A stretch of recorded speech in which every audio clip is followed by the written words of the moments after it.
Yang terbaik pasti akan datang, masa depan ku penuh harapan. Wow. Terima kasih.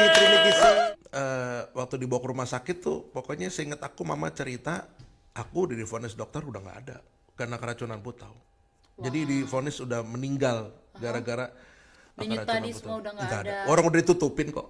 Mama Oh ya? bilang obatan itu kan selalu ada dan pengampunan selalu ada, tapi resiko dari apa yang kita kerjakan di masa lalu pasti ada bayarannya. Iya. Gitu. Gereja di mana aku bergereja waktu itu, ketua majelis pusat se-Indonesia nyamperin aku. Nah, dia bilang begini, kamu udah berapa lama melayani di sekolah minggu? Aku bilang, oh ya ada 3 bulan. Aku bilang gitu. Oh, gimana rasanya gini. Terus ujung-ujungnya dia tanya tentang masa lalu aku.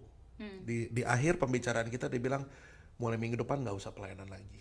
Nyanyi dan khotbah itu ke aku dijorokin Tuhan sih lebih tepatnya. Karena kan seperti aku bilang tadi, aku tuh main musik pertama kali adalah main drum. Terus ngiringin sekolah minggu kan main gitar. Iya. Aku dulu nggak berasa bisa nyanyi. Jadi since karena aku yang tulis lagu-lagunya dan aku yang main musiknya dan itu nggak ada vokalis, ya udah demo Sambil aku bikin aja demo, yang nyanyi gitu kan. Ternyata Maranatha suka waktu itu. Waktu itu kita diundang Easter Conference di New Zealand, di Auckland waktu itu gereja-gereja Indonesia bikin conference, terus kami diundang mimpin pujian. Nah kebetulan yang khotbah waktu itu adalah Pendeta Dan Alexander. Nah dia kebetulan papa rohaninya kita satu band papa rohaninya kita. Nah dia harusnya khotbah di semua sesi. Nah di sesi pertama itu dia harus pergi ke satu tempat, aku lupa, ke Amerika atau ke Belanda aku lupa, dan dia bilang begini, nak kamu yang khotbah ya. Aku bilang, lu jangan gila. Papa jangan gila, aku penyanyi, aku pemimpin pujian, aku bukan pengkhotbah, jangan gila suruh aku khotbah. Enggak, papa percaya kamu bisa, bodoh amat, aku bilang gitu. Terserah lo mau ngomong apa, gue gak bakal mau khotbah. Terus dia keluarin kalimat pamungkas, tau gak apa? Roh Kudus yang bilang sama papa, panggilan Tuhan tuh gak pernah berubah. Betul. Tapi Tuhan lebih kuatin, pertajam itu bener banget sih. Bener. Wow.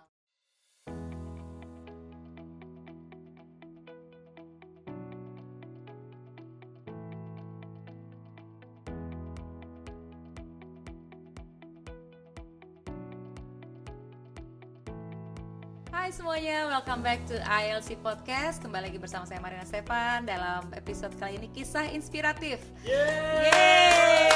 Woohoo! Hari ini, hari ini tamu saya adalah seorang yang luar biasa. Buat kita sih udah nggak kayak tamu ya, udah kayak bagian dari keluarga, cie. So akrab banget gak gue? Oke, so hari ini tamu saya luar biasa banget. Sama-sama langsung kita aja kasih tepuk tangan terbaik buat Bapak Martin Sunardi. By the way, ini gak sih dipanggil Bapak gitu? Maksudnya ada happy atau ada orang yang kayak kok manggil gue Bapak banget sih gitu? Dari tadi gue berasa tua sih. Jadi enaknya kayak Koko ya, Koko. Panggil Martina aja nggak apa-apa. Ini by the way penonton bayarannya jago bagus-bagus juga. mereka terpaksa kalau kayak gini langsung SP keluar. Okay, so welcome back to Philadelphia. And welcome back to ILC. Senang banget hari ini mau menyiapkan waktu di antara jadwal yang sangat padat, katanya tiap hari 10 appointment ya. Banyak banget. Luar biasa. Thank you banget udah mau datang dan apalagi mau berbagi bentar lagi. Jangan dibawa pulang, ini masih bukan punya kita, masih minjem. Oke, so boleh dong buat kasih sedikit perkenalan buat mungkin yang nonton atau teman-teman kita yang mungkin lupa atau belum tahu. Ya, silakan. Okay. Nama saya Martin Sunardi, saya dari Jakarta, Indonesia. Saya sudah nikah, istri saya 1, anak saya 2, nggak boleh dibalik karena bahaya banget. Saya dikenal sebagai penyanyi dan pencipta lagu di gospel music Indonesia. Coba kasih satu lain lagunya yang paling hits dan viral, jadi orang langsung, oh ini orangnya ada di sini. Yang terbaik pasti akan datang, masa depan Ku penuh harapan. Wow. Terima kasih. Oke, lanjutkan tadi. Maaf saya potong. Oh, saya bergereja lokal di JPCC. Udah itu aja sih. Oke, so jadi ini dalam rangka apa nih ke Philadelphia mengunjungi kami ya? Oh iya udah pasti dong. Nggak, soalnya ada nitip nastar. Oh, itu nastar gak sampai ke gua ya? Lain kali tolong kasih tau biar saya serbu rumahnya. Oke, terus ada pelayanan di sini. Iya, pelayanan Thanksgiving sama Natal. Wow, puji Tuhan. Oke, dan boleh sedikit ceritain dong, ini melayani udah berapa lama ya Pak Martin ya? Tahun ini Agustus tahun ini itu 18 tahun di musik rohani Indonesia ya. 18 tahun, kamu udah lahir belum? Udah lah. Oh iya, baru di umur 1/4 abad ya kita rayain kemarin. Ay lupa, maaf ini kan terlihat umur saya berapa. Au.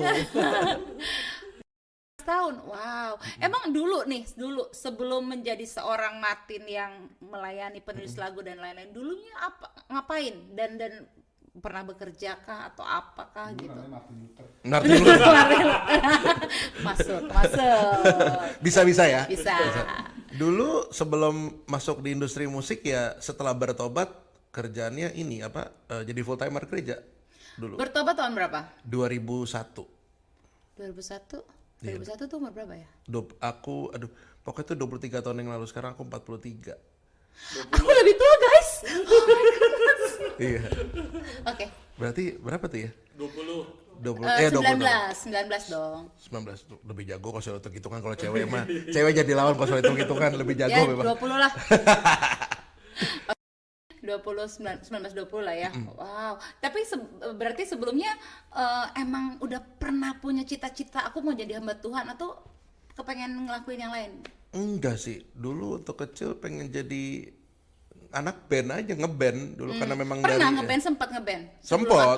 Oke. Memang dulu dari SMP udah ngeband. Kita dulu panggung terbesar yang pernah kita mainin tuh di panggung besar PRJ itu yang di tengah itu dulu. Pekan Raya Jakarta. Oh, wow. Dulu. Itu main musik-musik sekuler, kita terus bikin lagu-lagu sendiri. SMA, betul. SMA. Betul. Terus kuliahnya sendiri kuliah apa? Nggak kuliah. Oh, kuliah. Jadi emang langsung seniman banget lah ya. Enggak, karena nggak punya duit, lebih tepatnya. Aku tadinya nggak mau nanya ke situ, doi yang buka. Jadi sekarang udah ada duit ya. Sekarang ada buat anak ya. Puji Tuhan lah ya, tapi yang jelas pasti jauh lebih baik dari sebelumnya. Amin. Ceritain dong sedikit kenapa jadi tiba-tiba masuk ke, tadinya kan sekuler nih. Padahal kan sebenarnya tahun-tahun itu mungkin belum seramai sekarang industri musik ya kan. Mungkin chance-nya lebih besar, tapi kenapa masuk ke dunia pelayanan? Dulu itu chance-nya memang nggak sebesar sekarang, tapi lebih ribet banget urusan ke labelnya, urusan ke dapur rekaman. Dulu kan rekaman tuh masih mahal sekali ya, nggak kayak sekarang. I see. Kalau sekarang kan modal laptop, interface, Bener. mic kayak begini, jadi ini kayak seperti ini nih. Iya, Ini kan set yang simple dan murah. Bener. Kalau dulu kan zamannya aku SMA itu masih pakai pita. Ya, Yang harus sewa studio. Sewa studio, terus beli bener. pita. Kalau salah nggak bisa di auto tune, nggak bisa Iya, dibenerin. bener. Take Pitanya ulang. mesti digunting, take ulang lagi kayak gitu. Jadi Iya. itu mahal banget. Jadi itu kita kendala, dan orang tua aku semenjak tahun 98 kan bangkrut ya. Jadi itu kita udah nggak mungkin lagi sih untuk bisa sewa studio segala macam karena mahal sekali zaman itu. Gitu. Dan harus sempat bekerja abis itu. Ya kerjanya cuman ini aja, top 40, main kafe ke kafe. Gak pernah bekerja di marketplace? Marketplace nggak pernah. Karena kan orang mungkin kayak gitu lebih ke ini ya, pasti minta at least S1 kayak gitu. Iya, Sedangkan aku nggak kuliah. Jadi memang mungkin karena passionnya di musik dan orang tua ngelihat ini bisa menghidupi diri sendiri, nggak minta uang sama orang tua, ya udah dibiarin aja. Full support juga ya. Iya, tapi bumerangnya adalah gara-gara punya duit jadi beli yang enggak waktu itu. Gitu. Coba cerita sedikit, beli yang enggak tuh gimana? Kayak Dennis kan kebanyakan jajan gitu. Kalau Bang Hisar kan beli yang enggak Gitar Center tiap hari. Nah, kalau itu enggak sayang sekarang gitu. Enggaknya berlanjut dong ternyata. Ya dulu karena kita mungkin karena pemikiran mindset orang dulu ya. Dulu kan mungkin Kamarina pernah denger ya. Dulu orang tuh kalau mau ngeband mesti ngedrugs dulu katanya biar inspirasinya banyak kan zaman itu ya. Mesti mabok dulu supaya banyak inspirasi dapat bikin lagunya bagus. Nah, kita kebawa itu semua. Pernah tuh begitu-begitu. Wah, banget dulu. Ini kan badan seksi ya sekarang ya. Aku nggak berani komen guys, takut body shaming. Dulu mah cungkring 57 kilo karena make dulu. Gitu. Terus sampai addicted gitu nggak?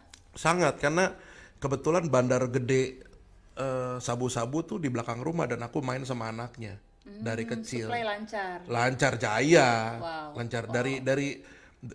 Nah aku cerita ya, ini buat pengetahuan aja buat teman-teman semua yang di Jakarta. Sekarang itu seperapat itu sabu-sabu itu bisa 800 sampai 1 juta. Zaman aku itu seperapat itu 35.000.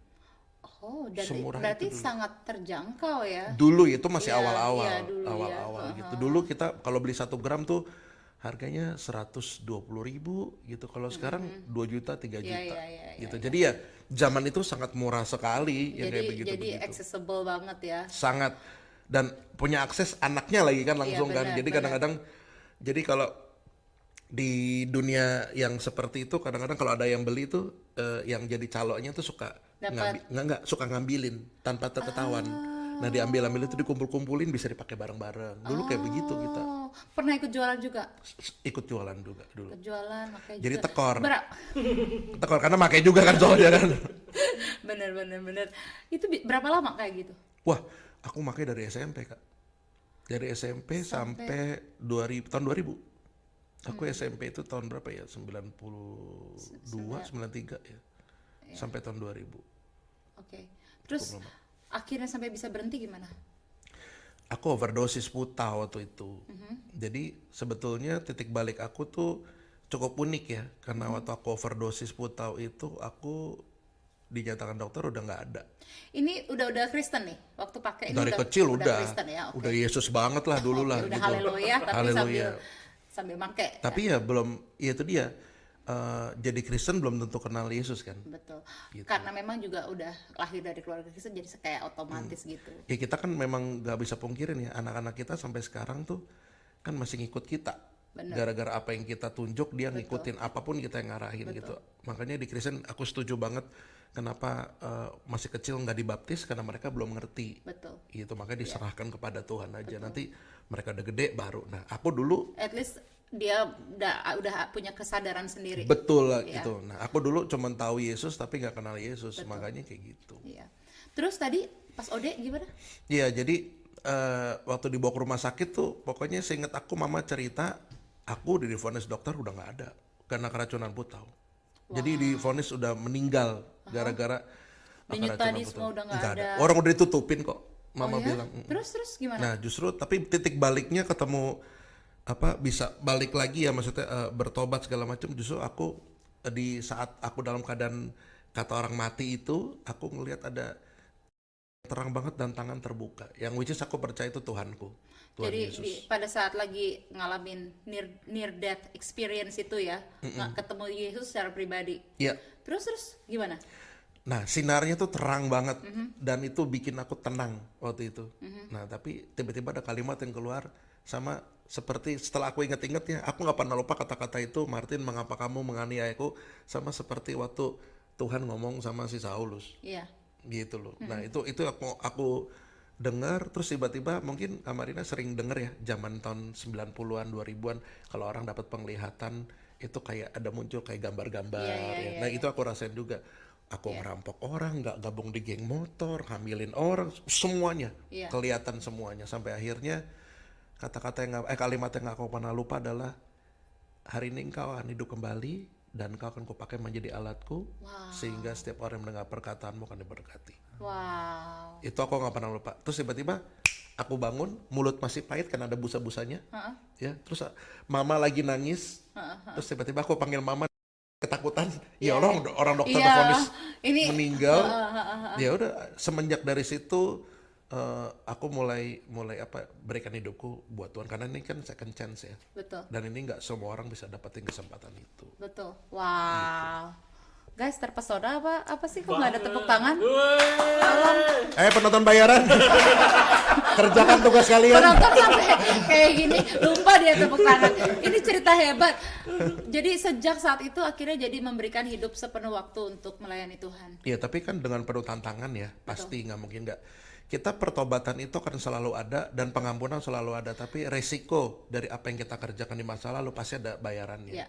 Gitu. Jadi saat aku mutusin untuk memulai memberikan hidup aku buat Tuhan, yang aku tahu dulu cuma satu, musik. Nggak ada lagi yang lain. Yeah. Ya udah, karena aku bisa main gitar dikit-dikit. Waktu kan aku mainnya dulu main drum, bukan main gitar kan awalnya. Ya udah, aku ngiringin sekolah minggu. Dulu wah senang banget kan, terus belajar banyak dan lihat anak-anak, makanya aku no wonder kenapa Alkitab bilang belajar dari anak-anak, karena aku ngeliat banyak hal banget yang terjadi yang bisa nguatin aku. Nah, one day gereja di mana aku bergereja waktu itu, ketua majelis pusat se-Indonesia nyamperin aku. Nah, dia bilang begini, kamu udah berapa lama melayani di sekolah minggu? Aku bilang, oh ya ada 3 bulan, aku bilang gitu. Gimana rasanya gini. Terus ujung-ujungnya dia tanya tentang masa lalu aku. Di akhir pembicaraan kita dia bilang, mulai minggu depan gak usah pelayanan lagi. Dia bilang gitu. Wow, kenapa? Karena dia bilang apa yang kamu lakukan di masa lalu kamu itu bisa transfer hal yang gak baik ke anak-anak. Dia bilang gitu. Kan udah bertobat, Pak. I don't know. Okay. But at least itu leads you to another journey ya.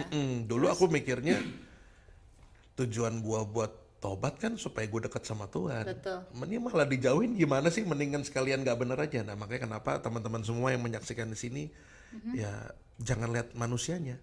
Karena majelis, pendeta, siapapun itu yang ada di mimbar itu manusia juga bisa mungkin mengecewakan. Betul. Makanya lihat Tuhannya. Kalau Betul. Martinnya dulu ngelihat manusianya mungkin gak ada Martin yang sekarang. Ya. Tapi karena Martin yang ngelihat Tuhannya, ada Martin yang sekarang. Wow, bener banget, Gitu. setuju. Terus akhirnya berhenti di situ, pindah gereja atau Enggak, tetap di gereja tetap di yang sama. situ? Ya nih.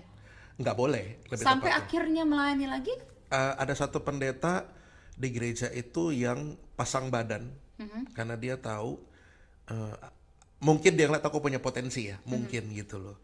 Karena aku waktu itu masih muda banget, umur 18-19 tahun waktu itu kan. Akhirnya dia tahu nih anak punya potensi nih untuk ngejangkau anak-anak muda lagi. Akhirnya dia berjuang supaya aku bisa masuk jadi pekerja penuh waktu di gereja tapi ditaruh di sekolahan untuk ngejangkau anak-anak bermasalah. Which is sekolah yang dimana aku kerja itu dulunya adalah tempat dimana aku sering bikin masalah sama guru-guru, kepala sekolah dan yang lainnya. Pas datang lagi guru-gurunya kaget tuh. Kaget banget, mereka marah banget sama pendeta itu. Ngapain lu taruh? Ih ngapain lu pakai si Martin? Yang benernya nggak kayak ada orang lain aja kata gitu. Waktu itu begitu. Nah itu dia. Tapi itu harga yang harus dibayar kan. Benar. Pengampunan ada, tetapi harga yang harus dibayar di dunia Konsekuensi tetap ada. harus ada, nggak mungkin nggak ada. Jadi jangan berpikir pengampunan itu sudah Tuhan berikan terus semuanya kayak beres, enggak. Penghakiman itu kan terus ada gara-gara apa yang kita lakukan. Betul. Akhirnya ya yang aku lakukan cuma satu, membuktikan aja dengan kehidupan yang sudah berubah. Akhirnya one day mereka ngelihat perubahan itu dan akhirnya waktu pas ketemu sama mereka, pas kita kan aku di bagian kerohanian, jadi ngurusin retreat guru, terus anak-anak SD, SMP, SMA. Itu pas retreat gurunya mereka bilang, dulu ibu nggak sangka loh, dulu ibu komplain loh sama Pak Pendeta, kenapa kamu tuh yang jadi bagian rohani. Sekarang ibu ngerti kenapa kamu dipilih, karena Tuhan udah wahin kamu. Gitu.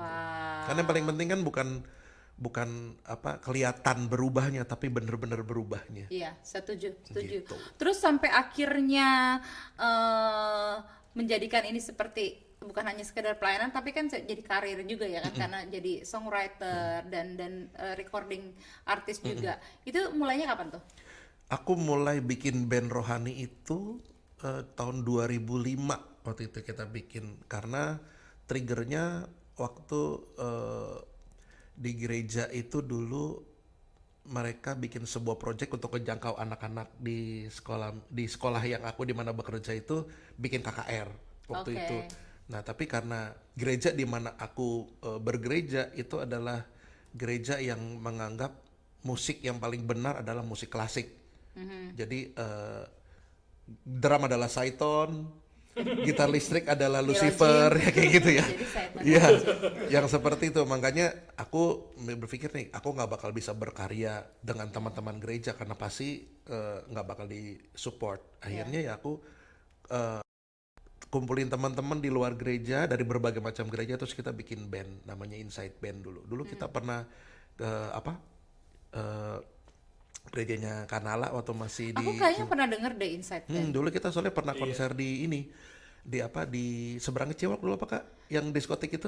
Oh, SE. Iya, kita pernah konser di sana dulu. Kita diundang ke sana waktu itu. Ya. Oh, waktu itu kebaktian youth kita masih sewa di situ. Betul banget. Pokoknya aku ingat, pokoknya kita habis soundcheck kita nyebrangnya ke Ciwok waktu itu. Iya, dulu kita belum punya building kebaktian yang profesional sama family disewa di ruang sebagonya bank. Yang di situ anak-anak youth di tapi seru banget gitu, karena diskotik kan, jadinya wah vibe-nya seru banget. Seru banget. Udah asik gitu banget. Ya, itu aku nggak pernah lupa sih. Kita pernah diundang sama teman-teman youth ke sana juga. Oh wow. Dan mulai dari saat itu berlanjut terus sampai sekarang. Iya. Gak mau cari jalur lain misalnya industri musik Indonesia yang lebih ya maksudnya yang kesekuler kan duitnya mungkin lebih banyak Pak. Betul. Kenapa dulu, mau di full musik rohani? Karena mungkin melayani? Udah ketangkap Tuhan ya Kak ya. Jadi banyak sampai hari ini pun undangan untuk nyanyi wedding sekuler banyak. Tapi nggak pernah aku ambil. Kenapa? Karena kayaknya feel-nya beda kalau nyanyiin yang bukan lagu rohani gitu loh.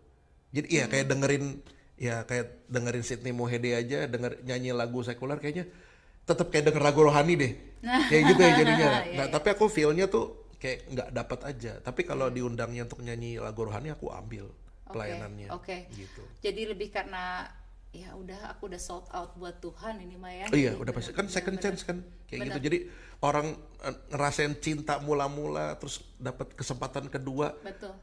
Apalagi yang kita mau kerjakan selain berikan hidup kita sama Tuhan. Betul. Gitu waktu itu kayak gitu. Terus selain musik, pelayanan di bidang yang lain juga, share firman juga. Itu keliling-keliling juga atau gimana? Pelayanan firman itu sebenarnya nyanyi dan khotbah itu Kak aku dijorokin Tuhan sih lebih tepatnya. Karena kan seperti aku bilang tadi, aku tuh main musik pertama kali adalah main drum. Terus ngiringin sekolah minggu kan main gitar. Aku dulu nggak berasa bisa nyanyi. Jadi since karena aku yang tulis lagu-lagunya dan aku yang main musiknya dan itu nggak ada vokalis ya udah. Aku aja yang nyanyi gitu kan. Ternyata Maranatha suka waktu itu. Karena konsepnya ini band anak muda ini beda nih sama yang ada kan. Zaman itu kan Frankie Siombing, One Way, GMB.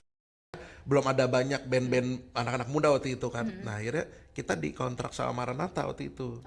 Nah, tapi aku nggak mau aku yang nyanyi karena aku ngerasa aku bukan penyanyi. Terus jadi siapa yang nyanyi? Nah, aku bilang pokoknya kita cari penyanyi baru. Nah, tapi orang dari Maranatha maunya aku yang nyanyi. Oh, I see. Nah, aku nggak pede dong. Aku udah bukan menyanyi. Aku bilang sama teman-temanku, yaudah kita cari vokalis. Enggak, mereka maunya lu.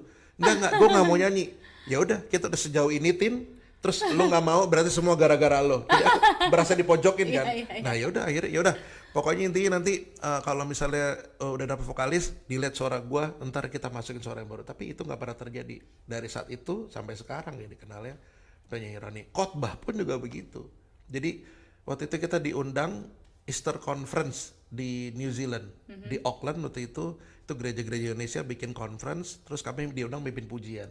Nah kebetulan yang khotbah waktu itu adalah Pendeta Dan Alexander.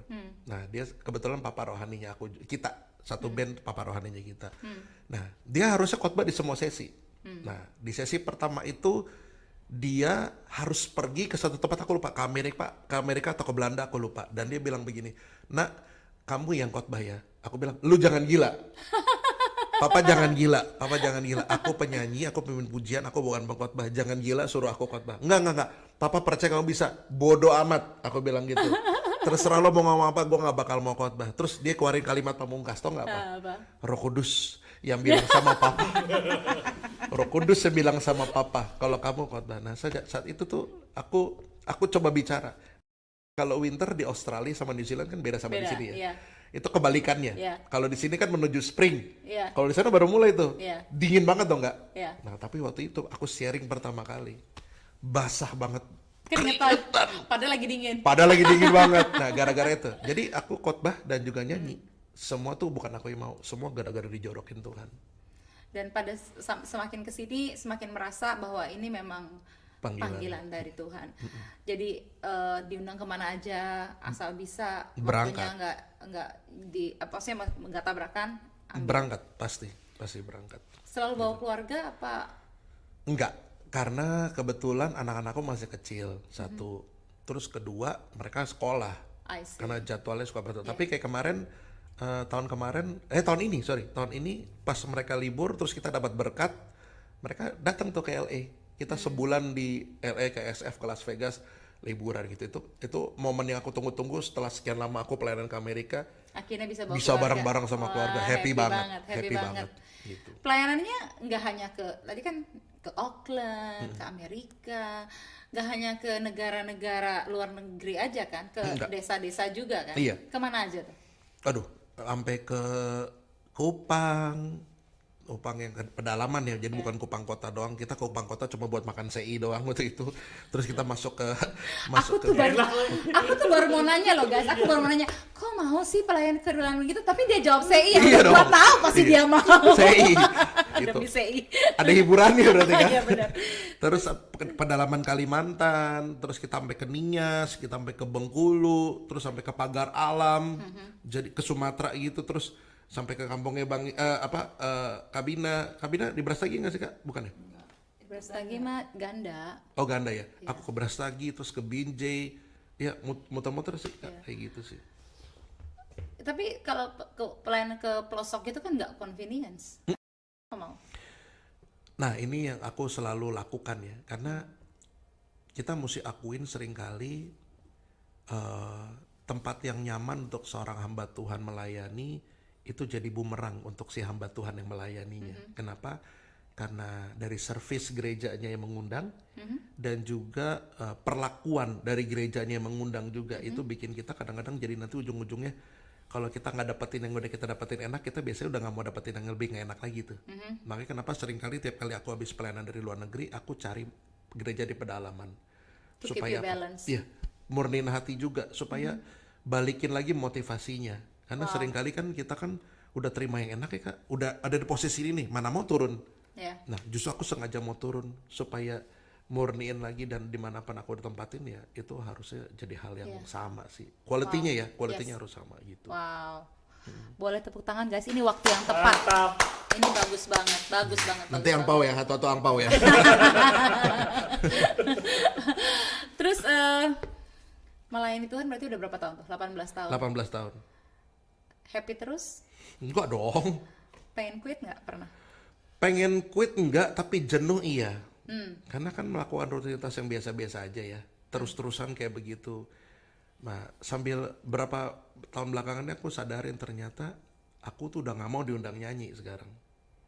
Itu karena jenuh atau karena capek atau karena? Enggak, karena ternyata undangan nyanyi itu nggak ngajarin orang apa-apa Kak.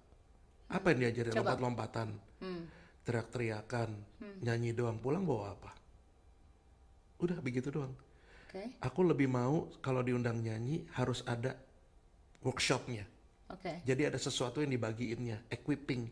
Jadi kalau nanti aku dipanggil Tuhan nih, akunya kosong. Kenapa? Karena yang Tuhan isi udah aku sebarin ke banyak orang. Karena kalau nyanyi doang, aku nggak ngerasa itu bagian dari sebuah pelayanan yang Tuhan mau sih.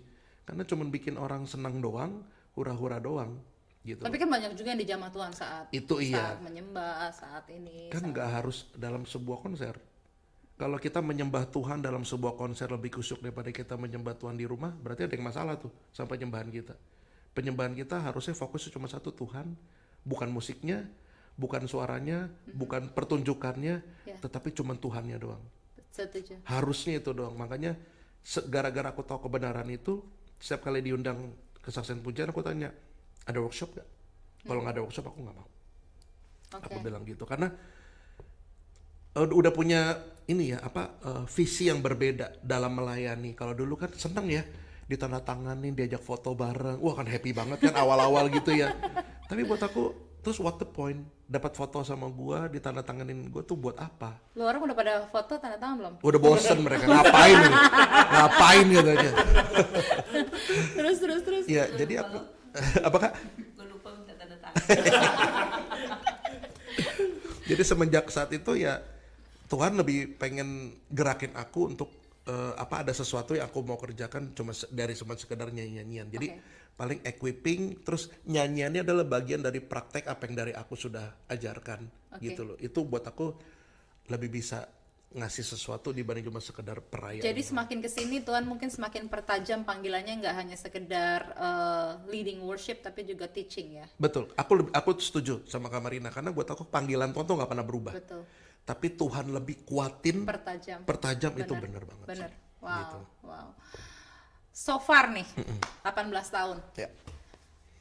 Apa momen yang paling mendukakan dalam melayani Tuhan? Dalam arti gini, ya mungkin nggak sampai disalib seperti Yesus ya. Waduh. Tapi pernah nggak ada ngalamin satu momen di mana that's it, Tuhan kayaknya gue udah nggak mau lagi, atau mungkin ya kita tahu mungkin ya, maksudnya kita tahu, kita sadar Tuhan baik buat kita, Dia layak terima semuanya dan lain-lain.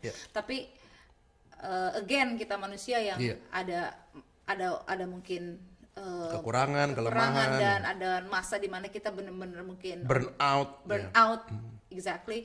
Ada nggak pernah rasanya kayak, aduh udah nggak mau lagi deh? Sebenarnya setiap kali aku pergi keluar kota dan keluar negeri itu selalu aku rasain Kak. Apa dukanya ninggalin keluarga? Karena aku paling nggak mau jauh-jauh dari keluarga aku, gitu. Karena aku punya pernah punya isu sama papaku waktu itu yang bikin sampai aku trauma waktu tahu istriku hamil, gitu. Jadi waktu aku tahu istriku hamil, aku tuh takut dan senang karena akhirnya punya anak, tapi takut karena bakalan jadi seperti kayak papa. Iya, karena nggak punya role model kan. Betul. Gitu. Papa sibuk kerja, kitanya dicuekin. Bahkan yang paling parah adalah adikku sampai sekarang. Even papaku udah meninggal, itu kira-kira 7 tahun yang lalu. Dia udah meninggal 7 tahun yang lalu. Sampai hari ini masih diingat. Papa jemput dia telat banget di sekolah. Nah itu kan membekas banget tuh. Dan itu juga membekas di aku waktu aku tahu papa usahanya bangkrut, terus dia nggak fight buat keluarga. Akhirnya dia cuma ngelakuin 3 hal, makan, tidur, nonton. Dan mama yang osteoporosis, yang jalannya pincang, harus kerja mati-matian buat kita at least lulus sekolah. Karena pas papa usahanya bangkrut itu, kita nggak bisa sekolah karena nggak punya uang. Terus rumah mau disita sama bank karena utangnya 300 juta. Wow. Nah papa cuman lakuin 3 hal itu. Terus one day papa pernah argue sama mama, papa mau pukul mama waktu itu. Aku nggak pusing Kak, aku ambil pisau di dapur. Aku mau bunuh dia waktu itu. Wow. Makanya itu yang bikin aku tiap kali aku pergi pelayanan itu bikin aku tuh merasakan duka. Kenapa? Karena aku nggak mau anak-anakku nggak punya sosok daddy atau papa di dalam rumahnya gara-gara papa suka kelayapan. Karena buat aku hamba Tuhan yang hebat bukanlah hamba Tuhan yang punya jadwal banyak. Betul. Tetapi hamba Tuhan yang tahu di mana dia menempatkan diri untuk melayani dan ada waktu untuk keluarganya. Setuju. Gitu. Jadi tapi anak-anak tahu nih Dedi pergi pelayanan dulu, mereka tahu. Tahu. Umur berapa anak-anaknya? Melody itu umur 11. Oliver baru minggu itu kemarin. Dia jago banget sih balet dia. Ice skating ya, ice skating jago banget sih. Ice skating. Iya, puji Tuhan lah. Dia nemuin path-nya dia di umur segini buat aku puji Tuhan. Dedinya ada berkat. Itu nggak Alhamdulillah. Iya kan? Kebayang nggak Yu dulu kan mana bisa begitu-begituannya. Terus. Ya bersyukur aja, maksudnya. Dia kemarin menang apa ya itu? Kejurnas. Medali emas. Terus itu umur berapa dia? 9? 11. 11. Adiknya umur? 7 tahun. Baru minggu kemarin 7 tahun. Happy birthday. Thank you. Kok gue thank you? Tapi mereka tahu dia pergi dulu ya pelayanan. Aku ngobatinnya selalu telepon. Video call terus. Kayak tadi sebelum kemari video call lagi. Jadi one day aku suka nanya sama istriku gitu. Kamu kok nggak pernah nelfon aku sih? Kamu nggak kangen sama aku ya? Terus tiba-tiba dia bilang, gimana gue mau kangen, orang tiap jam lo teleponin gue, katanya gitu.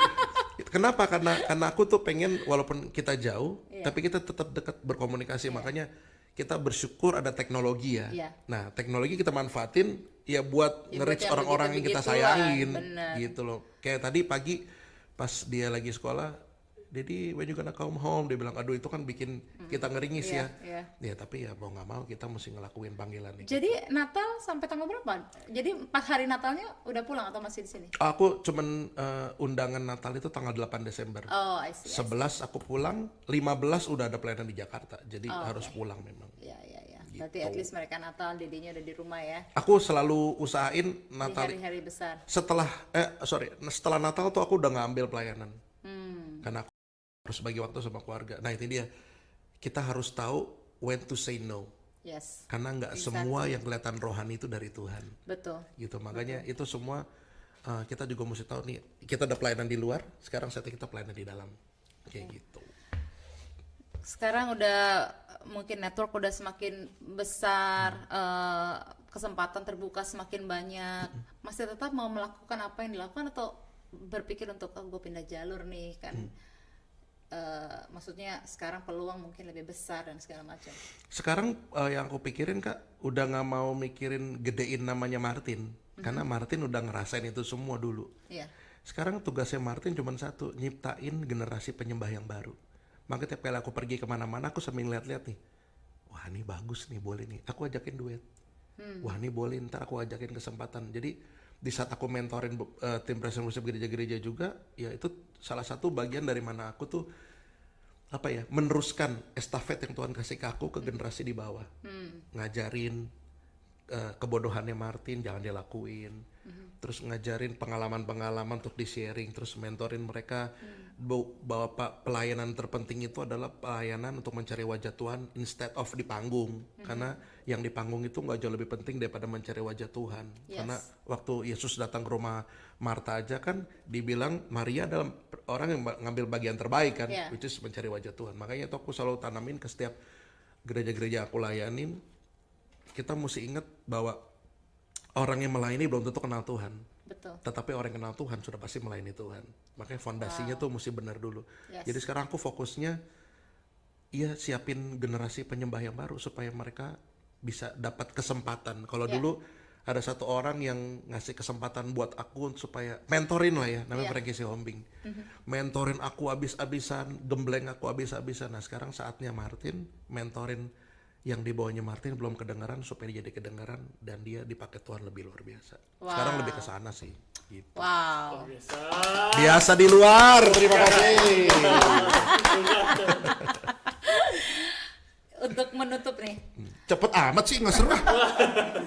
Kurang panjang nih, aduh. Mau 4 jam. Gua sih ladenin. Tolong Bin bikinin ayam rica. Orderan buat gua besok. Untuk menutup nih, kira-kira apa yang mau disampaikan, ibarat kata hidup seorang Martin sebuah pesan dari Tuhan. What is the message you want to give to other people dari yang Tuhan udah buat? Oke. Yang pertama adalah find your calling. Itu penting, kenapa? Karena waktu Tuhan ciptain kita itu dengan sebuah purpose. Yes, amin. Nah, tugasnya kita nemuin purpose-nya tuh apa. Yes. Setelah kita tahu purpose-nya kita apa dan calling-nya kita apa, minta bantuan Tuhan untuk kita menjalankan itu dengan sukacita. Karena setiap panggilan itu kan gak semua orang suka ya Kak ya. Yes, setuju. Makanya minta Tuhan bimbing, minta Tuhan sertai supaya yang kita lakukan ini tetap dalam path-nya Tuhan. Terus yang terakhir adalah tetap ingat di mana kita ditempatkan oleh Tuhan. Jangan sampai waktu Tuhan angkat kita jadi lupa diri. Karena banyak orang, ini nggak terjadi di sekuler doang, di rohani juga terjadi. Waktu Tuhan angkat tiba-tiba lupa diri, sombong segala macam.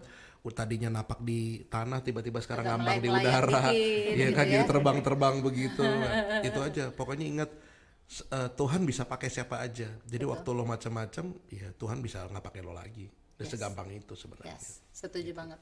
Wow, amazing. Ada mau tanyain lagi nggak? Aku ada 2 pertanyaan. Aduh, banyak banget sih bro. Masukin koin dulu dong. Gak usah dong. Gimana? Yang pertama, selama 18 tahun pelayanan, pernah ngerasa kecewa gak sih sama pelayanan?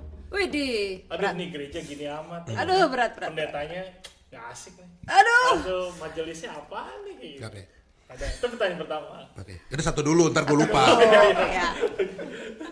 setiap kali gue ngajar, hal yang paling gue selalu suruh orang untuk tanya ke dirinya adalah ini, why you do what you do, Yes, gitu. Jadi you have to know the reason why you do what you do. betul. Karena kalau lo tahu alasannya kenapa lo melakukan apa yang lo lakukan, apa yang di luar itu semua It gak akan doesn't matter. menghentikan. Yes. Gitu. Aku pernah Kak diundang ya, aku nggak pernah lupa.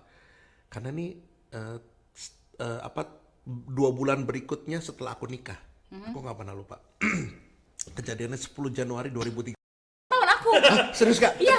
Beneran? Ulang tahun aku. Jadi kalau ingat itu ingat aku. Oke, siap. Oke. Terus 10 Januari 2013 aku diundang satu gereja Protestan. Aku diundang. Beneran? Gereja lu ya? Langsung gini. di mana? Siapa nih? Di mana? Jangan sebutin ya. Di daerah Lagi Jakarta. nonton ya? Di daerah Jakarta. Jadi aku diundang, itu kan gereja Protestan itu kan nggak ada full band ya. Ya. Dan nggak ada. Sekarang udah pada banyak. Ya, Oke, waktu itu nggak ada. ya. Nah terus kita biasanya tuh nggak bisa latihan lagunya sama mereka. Dulu kan kita bawa CD -1 tuh, Iya. ya zaman itu. Nah waktu diundang itu kita kan nggak mungkin ya lagi nungguin multimedianya siapin -1, kita diem di atas panggung sambil nunggu gitu.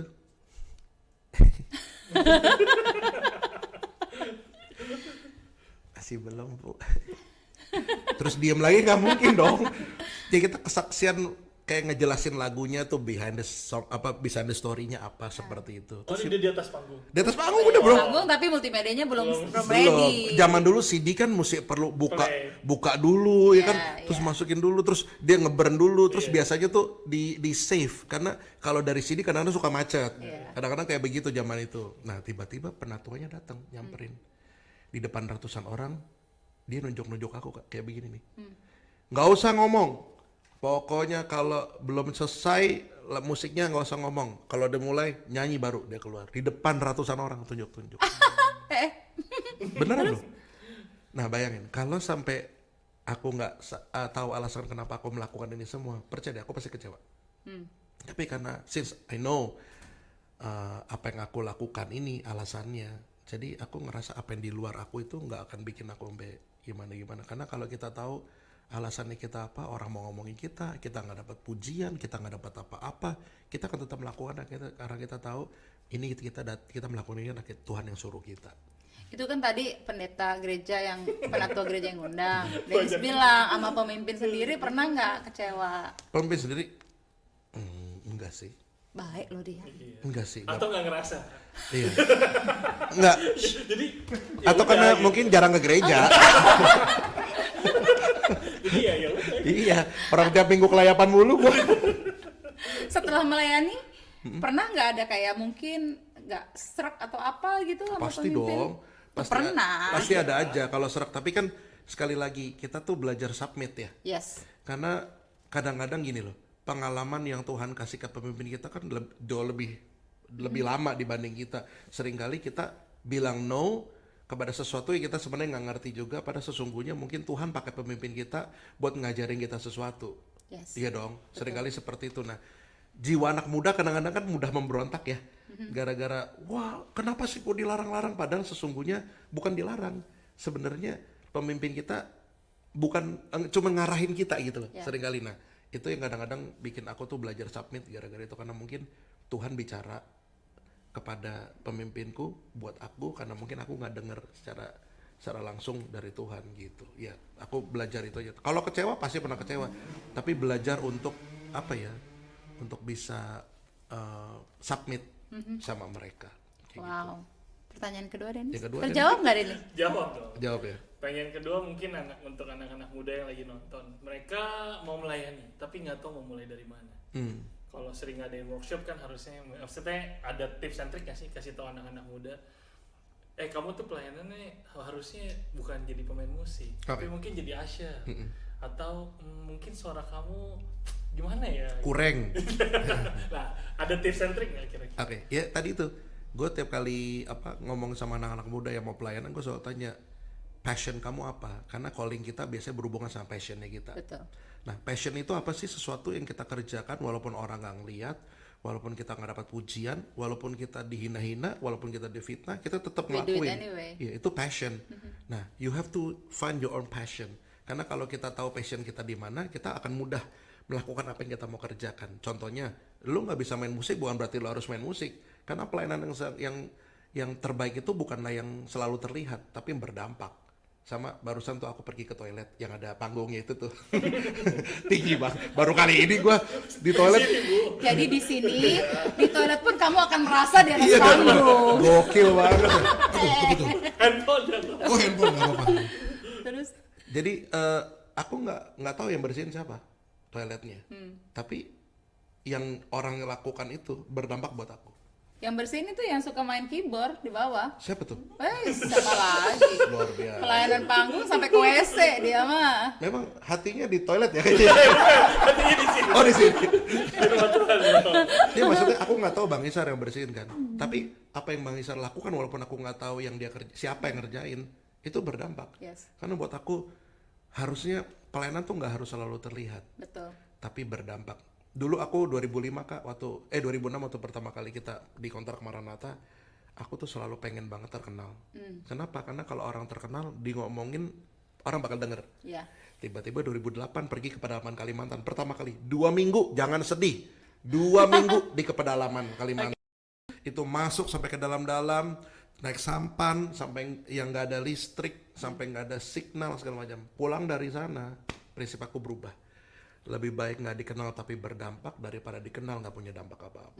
Jadi lebih gitu. Jadi anak-anak muda itu dia, you have to know your own passion dan start dari sana. Dan coba lihat apa yang bisa dikerjakan di situ. Dan ingat loh, pelayanan itu nggak harus selalu di gereja. Yes. Gitu. Kalau di sini nggak ada yang harus bisa kamu kerjakan, ya kamu bisa pelayanan di luar. Karena pelayanan sesungguhnya buat aku tuh di luar.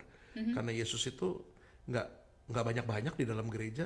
Kalau Yesus sering-sering di gereja, kita semua nggak bakal percaya sama dia nih sampai hari ini. Tapi justru karena dia pelayanan di luar gereja, di depan banyak orang, dia ngelakuin banyak hal yang luar biasa, itu jadi namanya tersebar dan pengajarannya luar biasa selalu bikin kita percaya sama dia.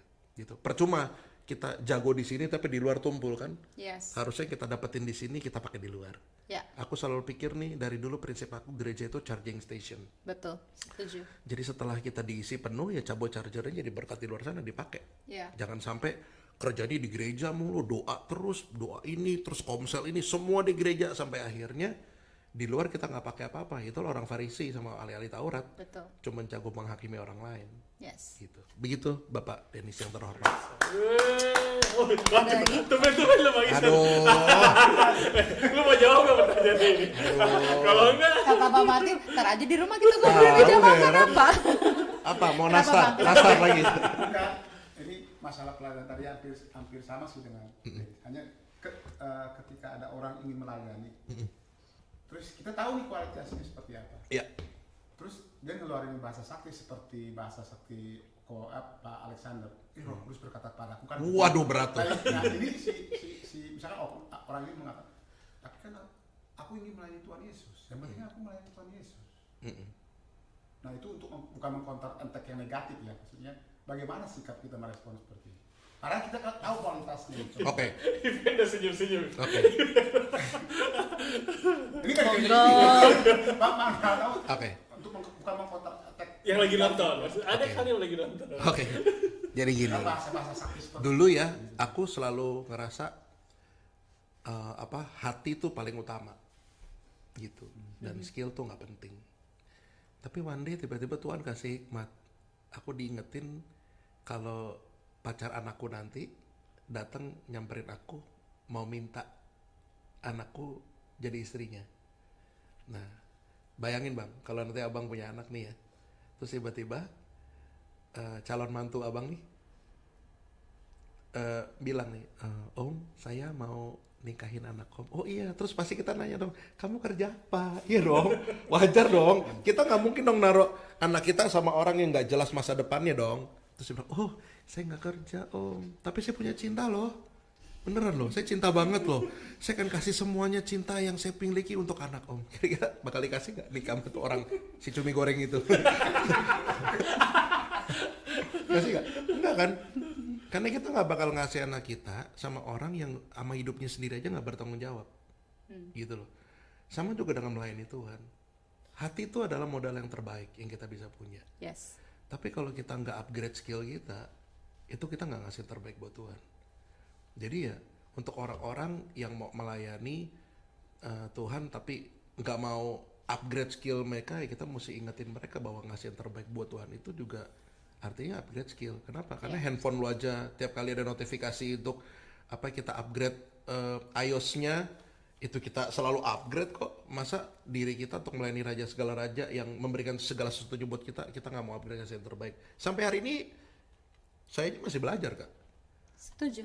Belajar menulis lagu. Kebetulan aku deket sama beberapa penyanyi-penyanyi rohani dan pencipta-pencipta lagu. Aku nih kayak kemarin menulis single terbaru, aku kasih loh ke Frankie Siombing, kasih ke siapa, dengerin dong nih lagunya gini. Masih minta kasih masukan sampai hari ini.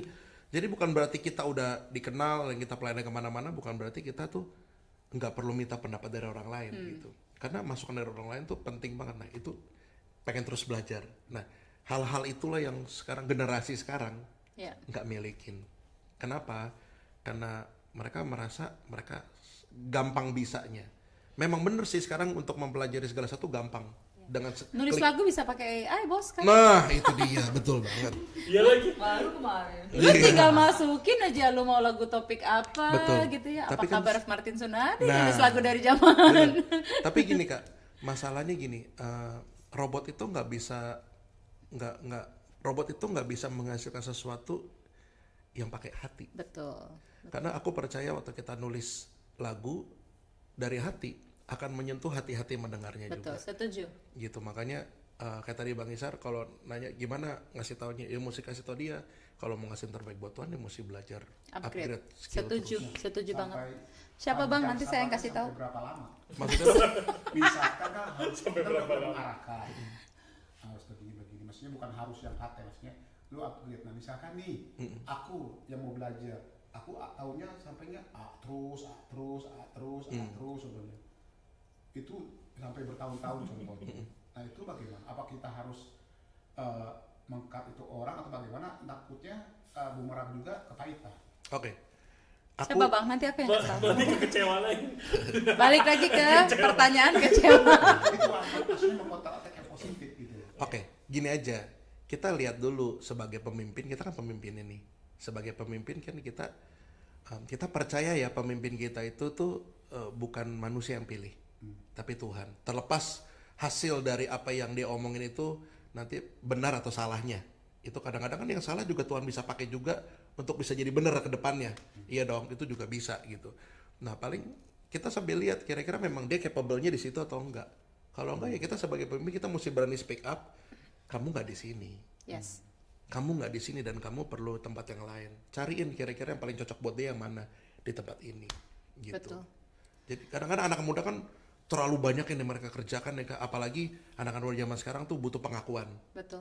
Terus kedua butuh banget dilihat banyak orang, terus Betul. posting sosial media. Nah itu dia nyanyi yang tadi aku bilang kalau diundang nyanyi cuman itu posting sosial media doang. Terus apa? What the point? Nah maksud aku ya kita perlu speak up juga untuk ngasih tau dia karena one day mereka akan sangat berterima kasih sama kita waktu kita bisa spill atau reveal sebetulnya panggilan mereka seperti apa.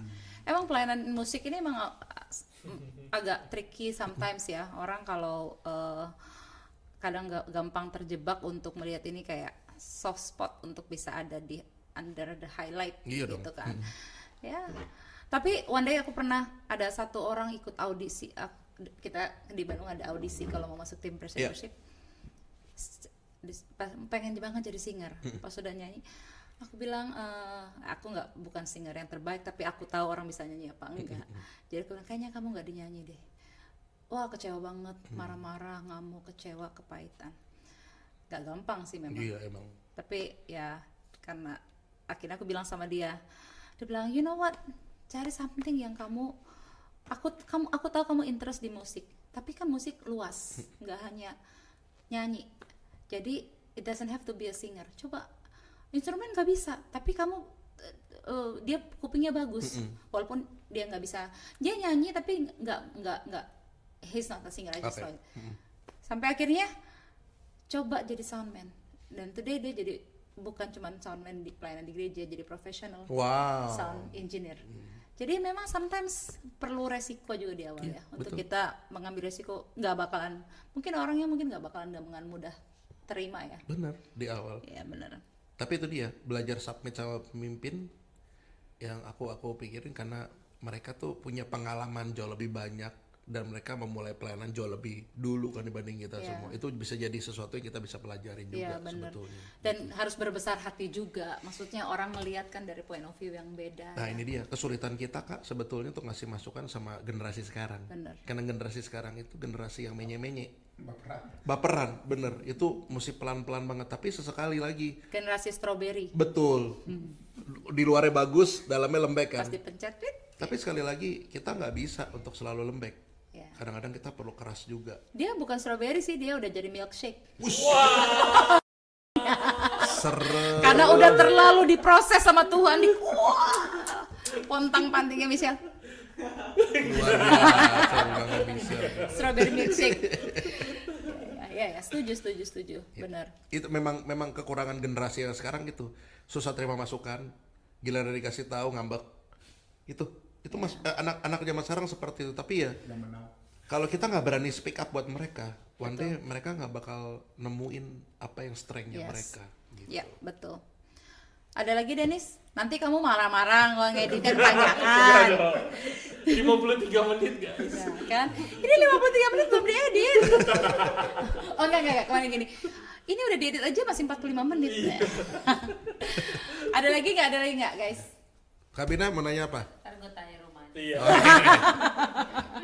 Michelle? Ya, oke, terakhir kita kasih Michelle. Kita kasih Michelle terakhir. Ya ntar di meja keramar aja. Kamu kerja besok pulang bobo jam segini. Anak perawan masih ngelayap. Kenapa lebih enak?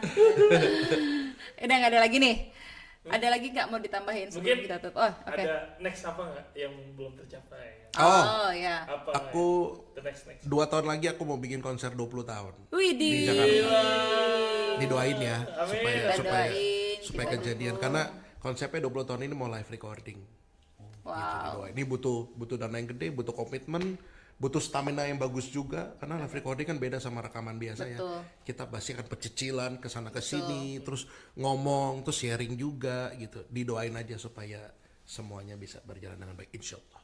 We support you. Guys, hold on. Enggak ya? Dalam nama Yesus. Dalam nama Tuhan Yesus. Oke guys, semoga kita semua, yang pastinya sih kita semua di sini terberkati. Semoga kalian yang nonton juga bisa Amin. terinspirasi, diberkati dan juga